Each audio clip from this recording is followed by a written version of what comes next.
Well, we'll have one less person in the SMX playoffs right now.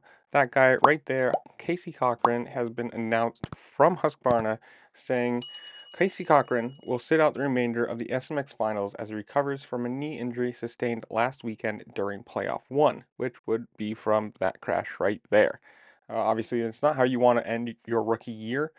He turned, yeah, right, he turned pro this year. Finished 22nd in the 250 East region, and he finished 13th in the Pro Motocross Championship. That's what qualified him for the SMX playoffs. At the moment, he's 22nd, so it kind of sucks. I mean, obviously, you never want to see anybody injured, especially starting their rookie year and ending it with this. I don't know, it's just a qualifying crash. Kind of one of those stupid things that you'd get a little cross-rutted, little pop you didn't expect, and you end up crashing in. Well, there goes the last 3 4 weeks of your season.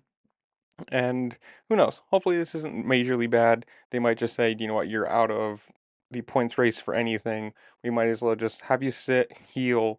We'll get into training for Supercross and not have to worry about it. That's my hope. Knock on wood that it's not super bad, but I don't know. Comments down below, you guys tell me. Are you excited for the last 2 rounds of SMX playoffs? Who do you think wins? Uh, Whatever it is, comment down below. Tell me what you think. While you're down there, make sure to like, share, subscribe, do all fun things this platform allows you to do because it really does help me out, and I appreciate it. And with that, I'll see you later. Peace.